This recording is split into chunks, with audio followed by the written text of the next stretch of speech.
I'm not really sure how to begin this video. I asked you guys last week to leave me advice questions for me to try and answer. I'm not an expert at this sort of thing. I'm just going to give my opinions on what you should do in these situations. I might be right, I might be wrong, but I hope this is helpful. Also, if I didn't answer your question in this video, ask it again in the comments below, because I got questions in the hundreds last week. So obviously I can't answer everyone's question. It doesn't mean I'm ignoring you. It's literally a case of just trying to choose the questions that I can answer, because again, like I said, I'm not an expert. Right, okay, so let's get on with this week's questions. My friends always pressure me into doing things I don't want to do, like smoking and alcohol. I don't know how to make them stop, and it's beginning to get out of hand. Do you have any advice? I would say genuinely just look them in the eye, don't be shy about it, and just say, I don't want one. Thank you. If it's a drink, or if it's a cigarette, or if it's drugs, just say, no, I don't want them. I'm just not interested, thank you. And if they're your true friends, they won't take the piss out of you for that. They'll just, you know, accept that you don't want to try that stuff. It doesn't make you uncool.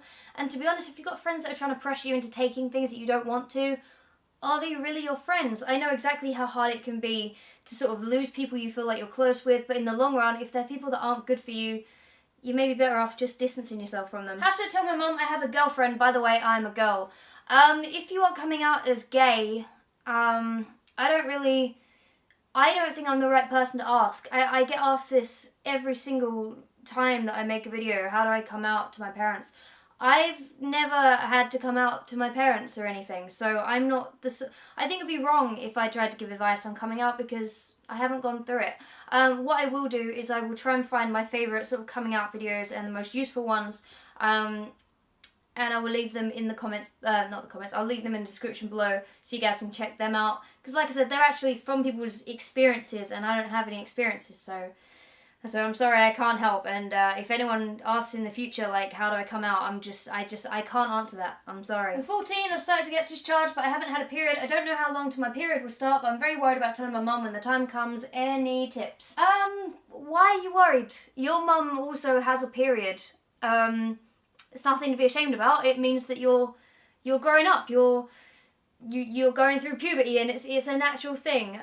So you really don't have anything to be worried about, because she's been through it. I suppose if you're really too afraid for some reason to tell your mum that you started your periods, perhaps there's an aunt or a grandmother you can ask, or even a teacher. That sounds really embarrassing, but get your teacher on their own, because, well, I mean, especially if they have a vagina, then they will have experience with periods and they'll be able to help you. Also, with the whole discharge thing, like, that is a natural thing for people with vaginas to go through, especially when you're about 13, 14, 15.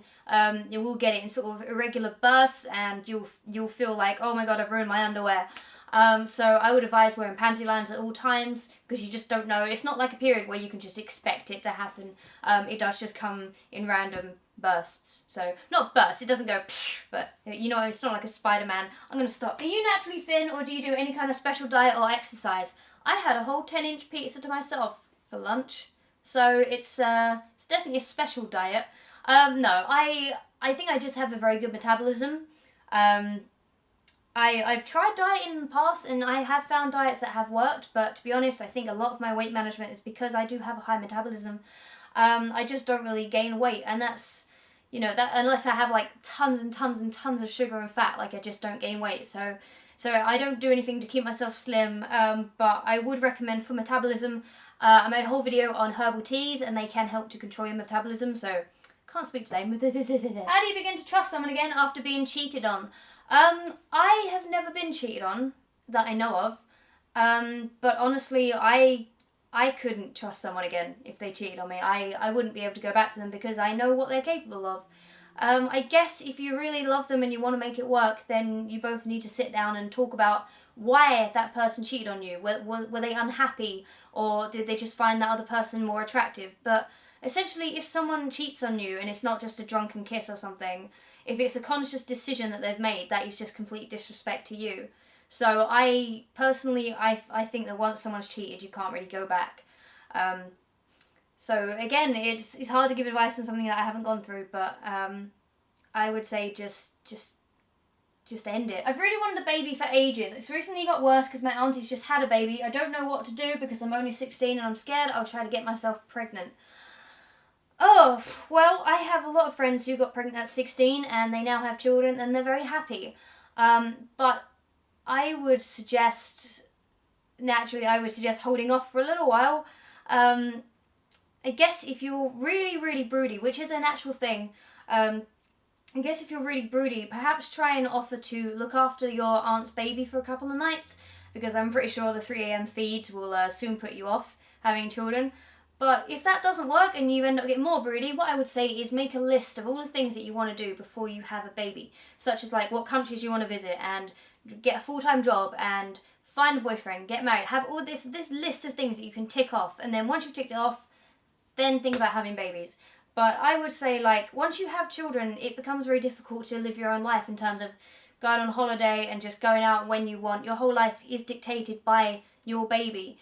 You will lose a lot of the freedom that you had before. So I would definitely think about it, and also remember that your baby needs to have a really happy environment, a mum that's sort of, you know, got a steady job and has steady relationships around her, has a steady home, has people, well, you know, I don't think it's best just to get pregnant because you want a baby just like that. Especially if you're saying you're going to try and get yourself pregnant. I mean, that would probably end up deceiving the father of the child as well. So I would just make a list and wait a little while. I have anxiety and it stops me from doing lots of things I want to do, such as traveling to different places of the world. Do you have any tips on how to prevent me being so anxious all the time?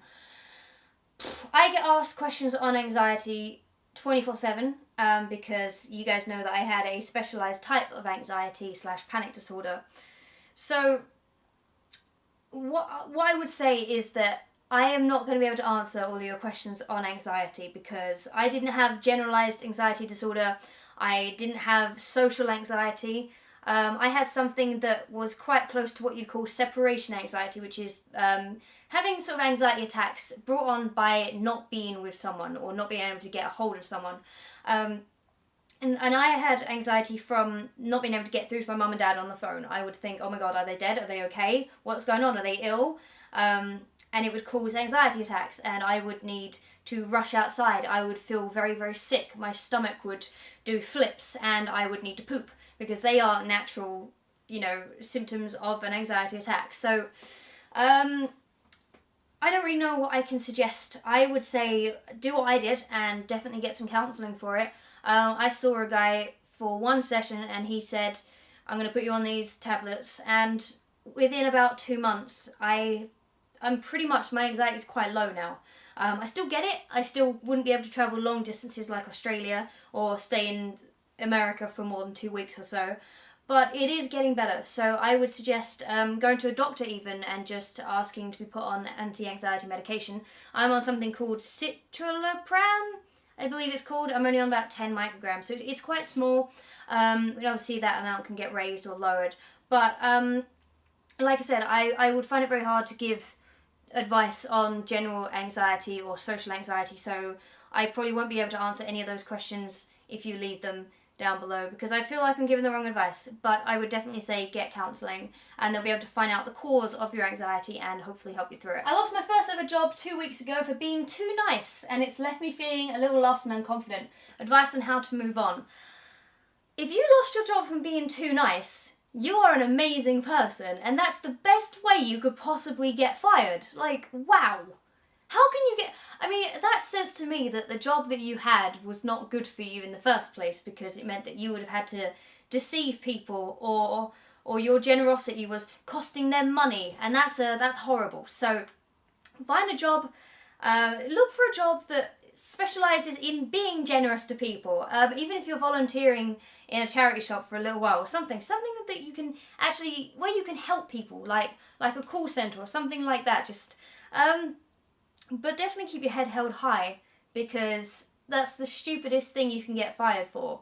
And I'd even challenge that. I would say that is worth perhaps investigating as to why you got fired and possibly take that to a tribunal because I don't think that's a very good reason for you to lose your job. How do you stop thinking negatively about yourself? I seem to be doing this a lot. It's almost like I cannot accept compliments in a way.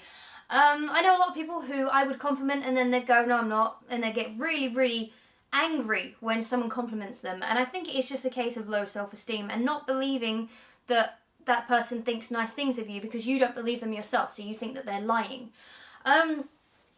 I would say, I did make a video in a Feel Good 101 series about feeling good about yourself, and I said, write a list of all the things that you don't like about yourself and write a list of all the things that you do like about yourself. This time, just focus on the things that you do like about yourself, because I'm sure if you look hard enough, you will find stuff that you are proud of yourself for. You might have a really strong will, so you might be quite stubborn, but in a good way. You might be funny.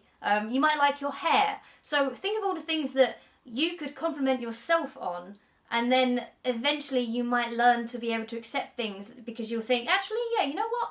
My hair does look good today. And finally, I can't stop thinking about my past. Every time I find myself being happy, I just start thinking about it and then it ruins my day completely.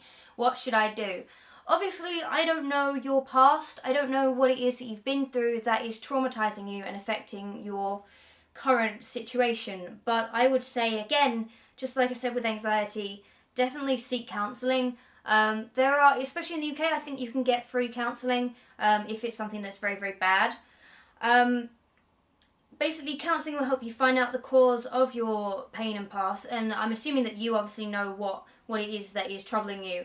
But it will help to have someone to talk you through what happened to you.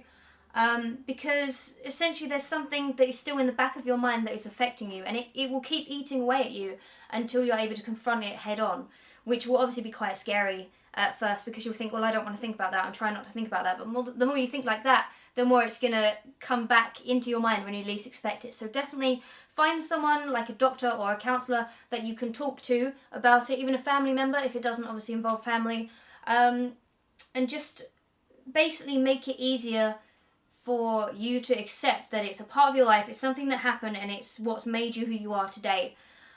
So basically just become familiar with what happened, and eventually I think you'll be less afraid of it coming up in everyday situations. So that's all I have time for on this advice video. Again, I'm sorry if I didn't answer your question. Leave your questions in the comments down below if you want me to answer them, if you think I have any good advice for you. Again, I'm not professional, so I'm sorry if this advice doesn't work for you, but this is just, I assume, what I would do in those situations. So I hope you have a good one, and I will see you guys on Thursday. Bye!